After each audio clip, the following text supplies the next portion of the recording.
And just behind the young pretender are the ladies. I can certainly see 3 adult females, and there are other lions laid around behind, but not too sure at this stage whether those are adults or cubs. But this is certainly the Naru pride. We have another cub. The lions are stirred, and we have another cub. 2 cubs. At least 2 cubs.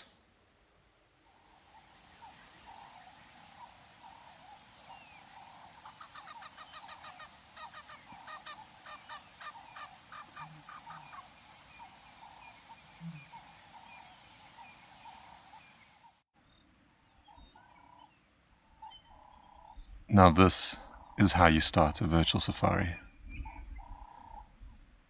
Not even 5 minutes from camp, and I have a female lion, a lioness, and 2 males.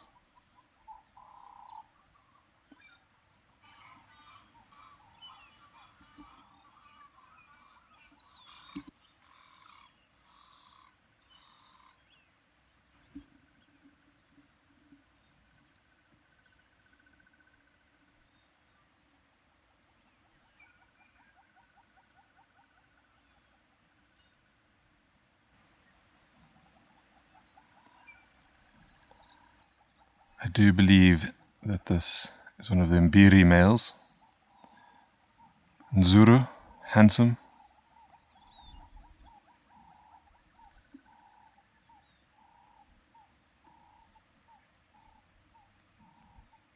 And they have their heads up.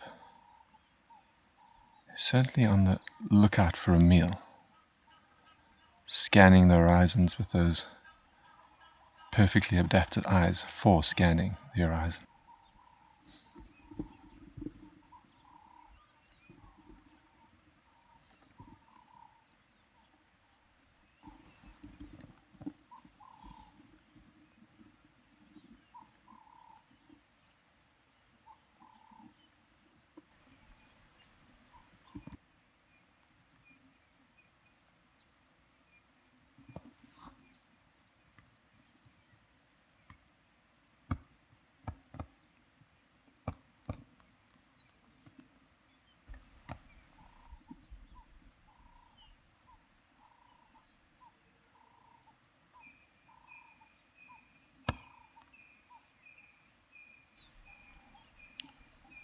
We now have the males following the female's lead.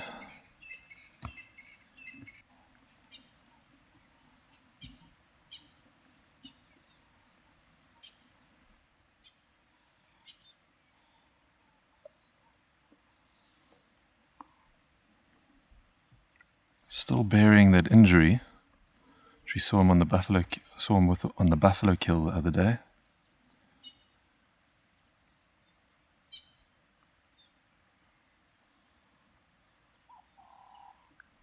Very lucky to have a partner in crime to look out for him. On his own, that could make him very vulnerable, though it is still a kink in the armor of these 2 lions. Should they come across Red Road and his son.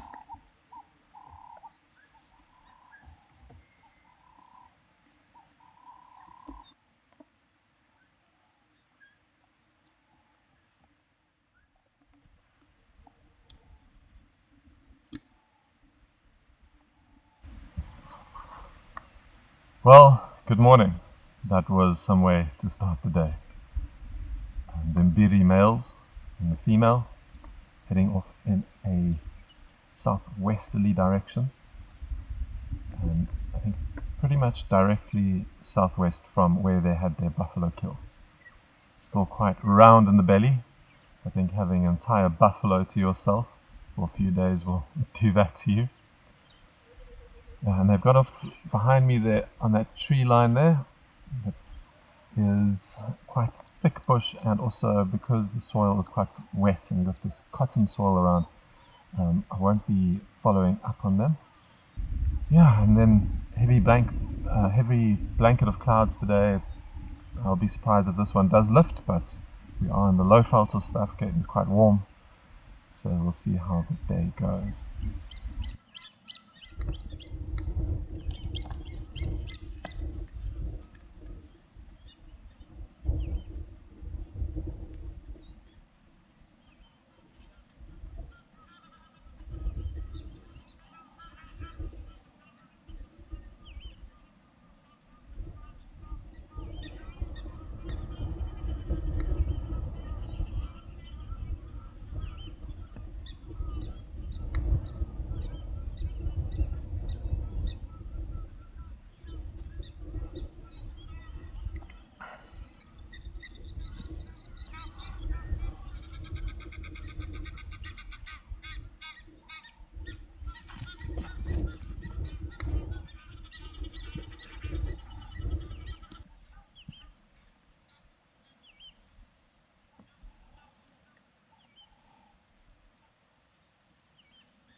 After the wildebeest tussled, this gentleman returned, I believe, the victor.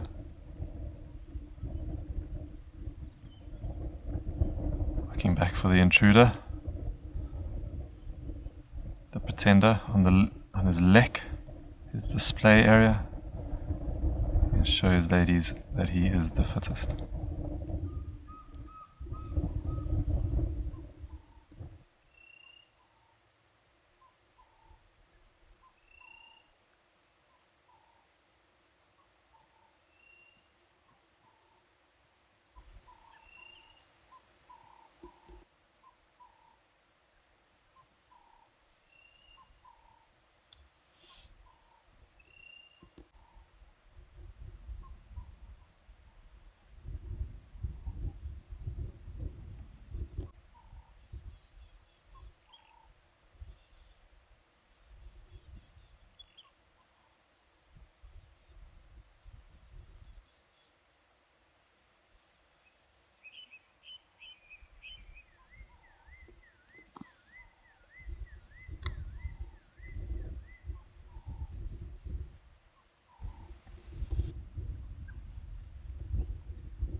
The world's largest bird. Can you guess if this is a male or a female? And why?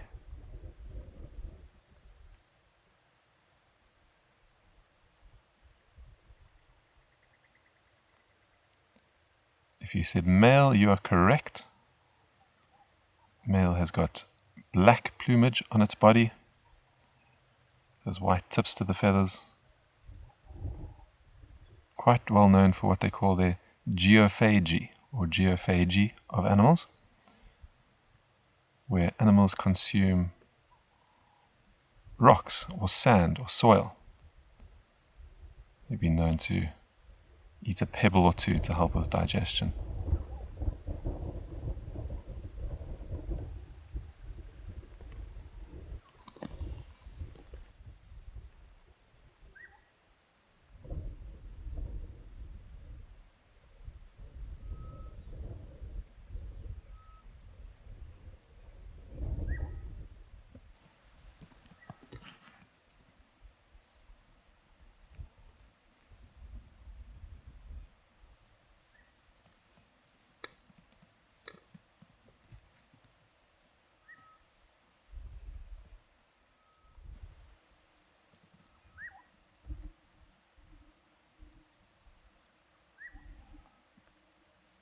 I have to be completely honest.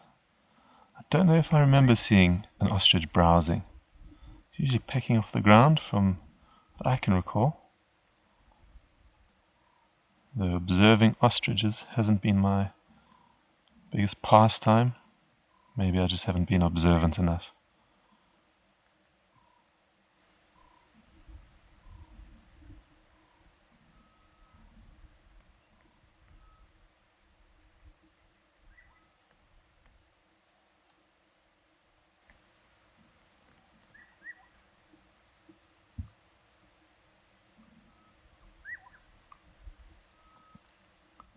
Busy browsing on a tree called a tree wisteria, also known as Van Wykshout here in South Africa, because there was an individual called Van Wyk who would use the wood to make parts for ox wagons for people here called the Boer, which means farmer in Afrikaans. And we've just missed it, but earlier on in the season at least, we've just missed it in terms of the season. This tree would have had the most beautiful purple flowers.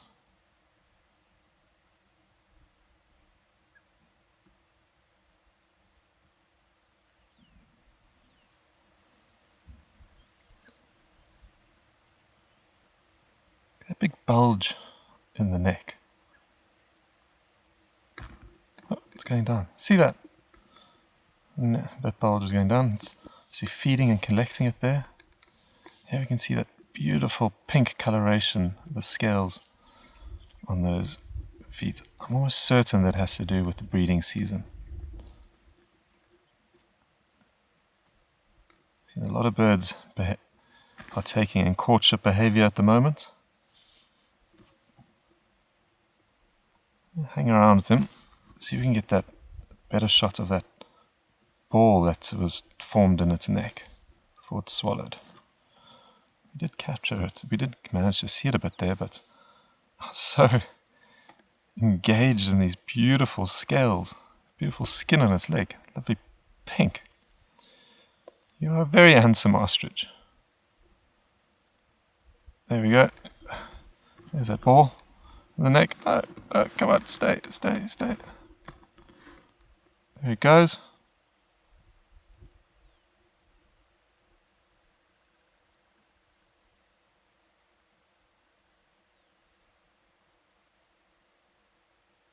And swallowed.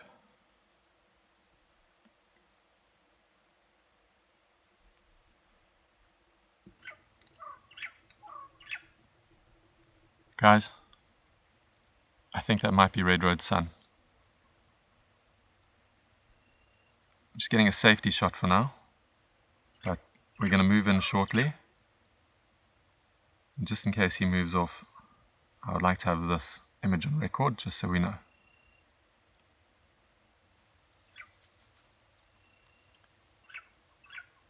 I've moved in closer, and I can confirm that this is indeed red-road sun.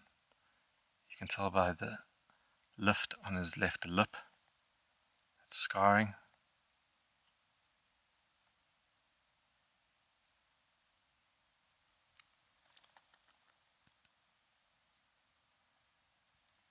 And just to the right of the young pretender, we have 3 of the ladies. Well, 3 that you can see. Thrilled, absolutely thrilled to report that there are 5 adult lions there. And just behind the young pretender are the ladies. I can certainly see 3 adult females, and there are other lions laid around behind, but not too sure at this stage whether those are adults or cubs. But this is certainly the Naru pride. Whatever the final outcome here, however many adults and lions are left here, they are still very strong. Oh, I see a paw to the right. That looks like a large adult paw.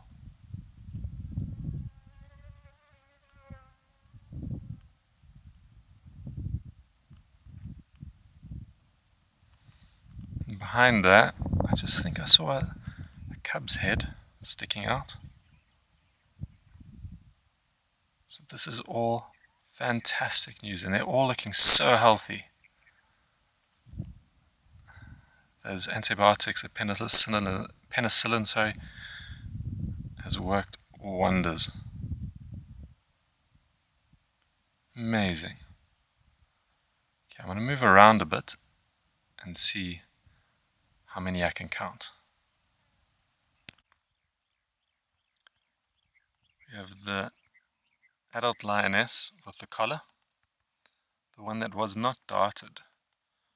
So it's really good that she is looking healthy, at least from what I can tell.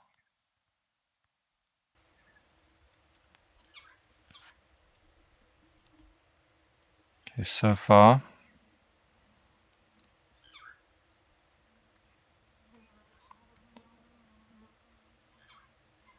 I can only see 1 cub.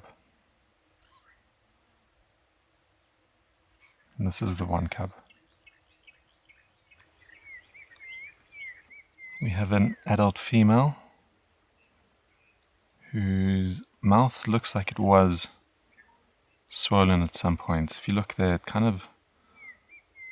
it looks as if, from the images that we know of these ladies being so swollen before, it doesn't look as swollen. It does look like a healing process there to me. This is my unprofessional opinion, that it just seems to make sense to me that she is healing. We have another cub. The lions are stirred, and we have another cub. 2 cubs. At least 2 cubs.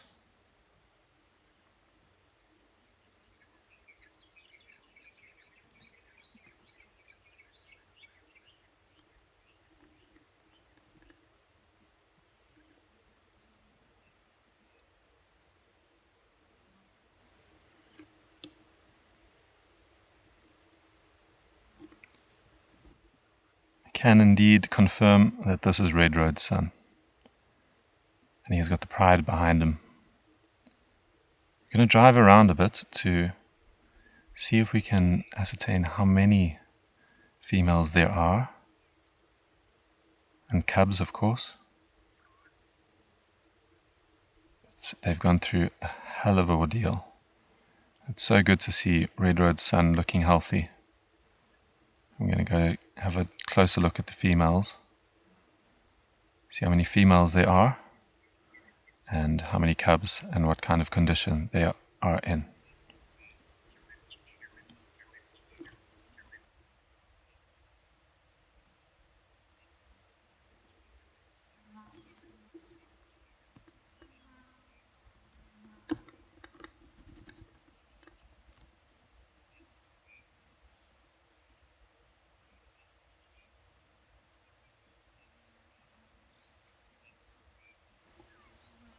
The lioness in the foreground, she's the one that the vets unfortunately could not treat.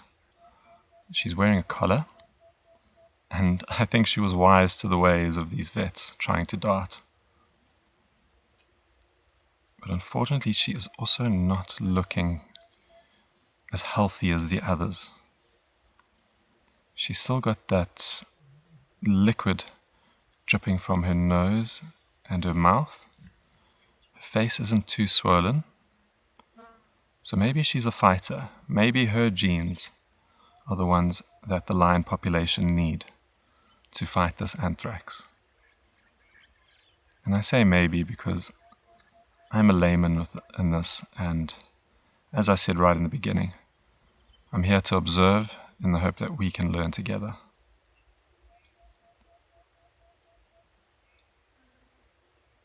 It's so difficult to tell, but I'm wondering if the eldest, the gogo, the granny, the one who had the extremely swollen face, I wonder if she was able to pull through, because there were meant to be 6, or there were 6.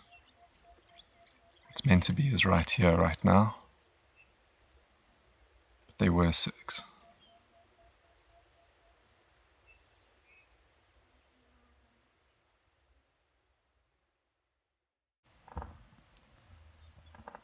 There are some dark clouds brewing up ahead, and I mean that literally. Figuratively, I see a silver lining. I see 4 healthy female breeding lionesses, 2 males healthy, 2 cubs healthy, at least 2. A lot of things to think about. There's no right answer in these conservation questions. It's all in hindsight. Everyone knows the answer in hindsight. Everyone's a genius in hindsight, but the difficult decisions are made up front, not knowing the outcomes. Yeah, gonna continue to monitor the pride, see how the lioness with the collar is doing, and yeah, thank you so much for joining us. Thank you for your support. And from myself, Charlie, and the virtual safari at Tintswalu, it's goodbye for now.